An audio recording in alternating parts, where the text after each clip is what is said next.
Welcome back, guys, to yourrealestate101.com. Now, if you guys haven't already, hey, hit that subscribe button and share and like if you like this video.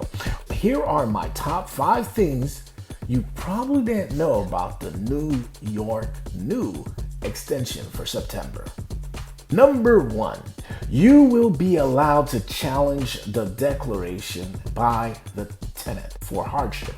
So in other words, what this is this. This time around, they're trying to say basically if the tenant says, hey, you know what, I am not doing so well. Well, before, guess what? They didn't even have to do that. They didn't have to say that. They only had to just fill out a little paperwork. And guess what? That's it. They didn't even have to prove it.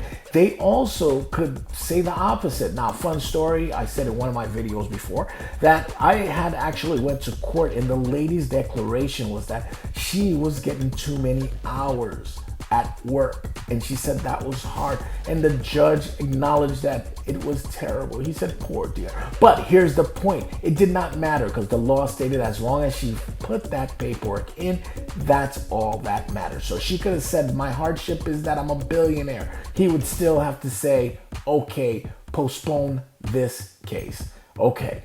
Number 2, okay, now you can kick the tenant out for excessive damages.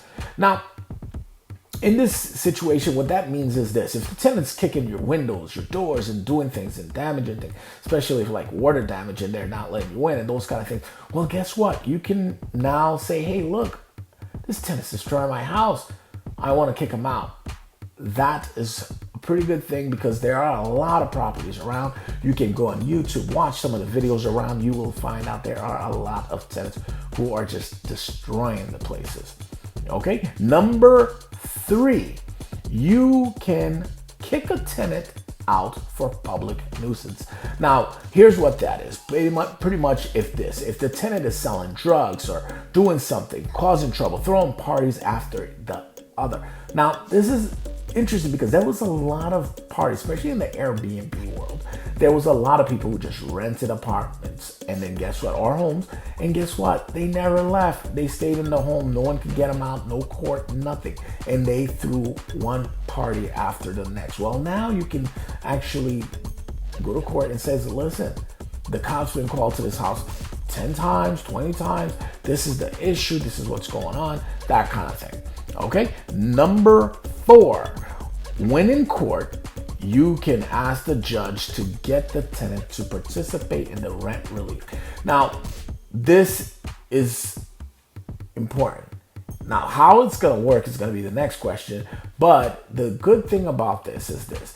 Before, tenants didn't really have to participate. It was almost like, well, maybe they want to, maybe they don't. So here's the thing. Now you can ask the judge, okay, sure, okay, this person's going to stay, but somebody's got to pay me. So this tenant has to participate so I can get at least my pay. That's what's good about this one. Before, the tenants would be asked, can you at least try? Can you try to fill out?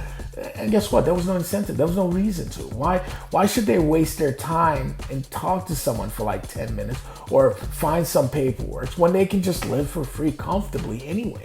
Now, some of these people, keep in mind, I think by the end of this, we might go 2, 3, 4 years. In fact, I would not be surprised if they don't just send letters saying, listen, you know what? From now on, we're just going to take your house. We're going to keep it. It's ours. Like, stop kidding around. Okay? They might do that. I don't know. New York State might do that. Who knows? I don't know where this is going. It doesn't even make sense anymore. So let's see what happened.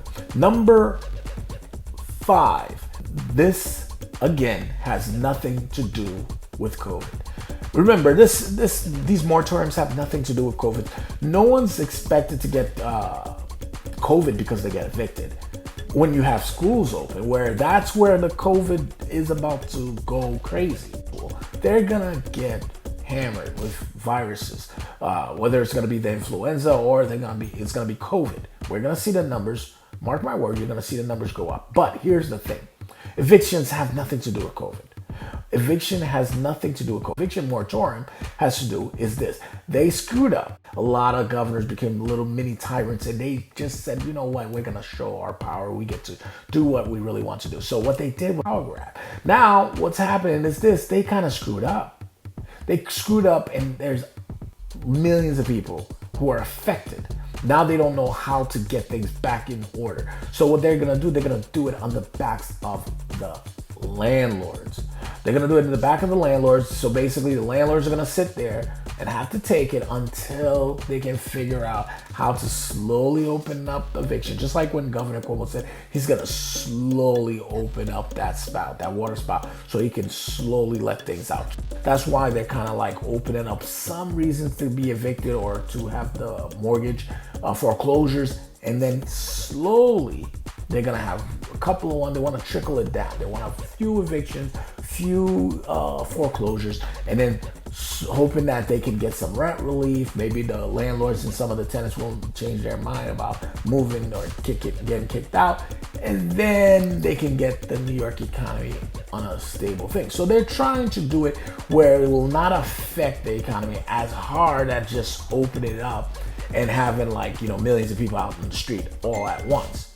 Okay, so just know that this is not about COVID. This is more about economy at this time. Okay, now that's it, guys. There you have it. My top 5 things you should know about the September moratorium extension by the new governor.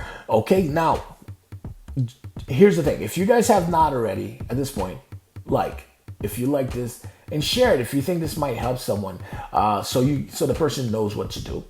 And of course, subscribe so we can kind of like keep this going. Now, the one thing I want to point out to you guys, for those landlords who have tenants who haven't paid, be very careful. When you show up in court, and if you show up in court for any of these things, now you got to know that you got to have all your proofs. You're not just going to walk in and say, you know what, these people are public nuisance.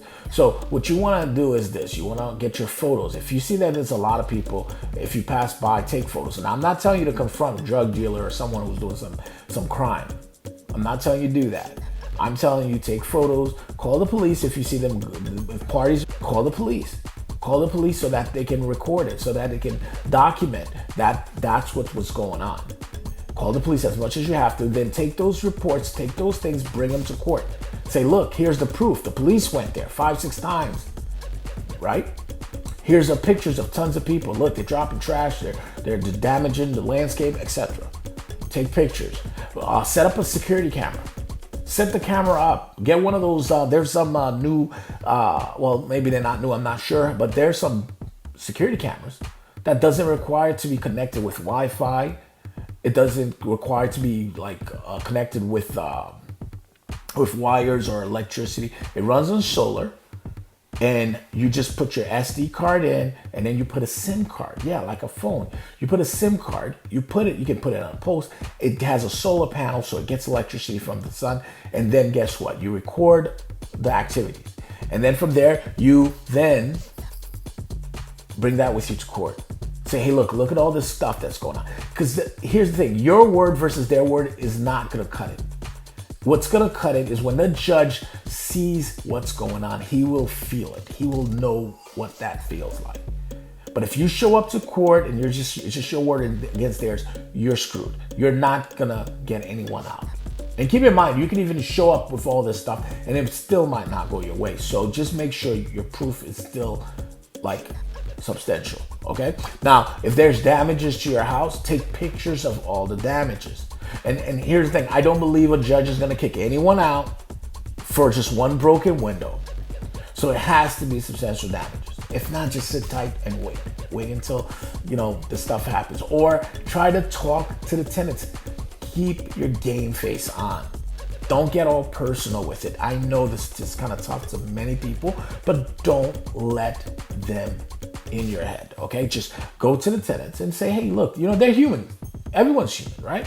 Go to the tenant and be like, look, this is tough on me. This is tough, but guess what? I don't want to kick you out. I don't want you to be in the street. So I understand what's going on, but can you at least let's fill out this rent relief?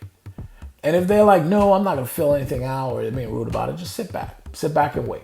It's going to happen. Sit back and wait. Figure out how to hold on to your property. If you can't hold on to the property, then, the markets are still pretty high, so you can probably sell. You probably want to sell before it goes low, because it might start to. Who knows, right? Especially when all the houses or when the landlord just can't hang in there anymore. I mean, there's a lot of landlords who already started falling.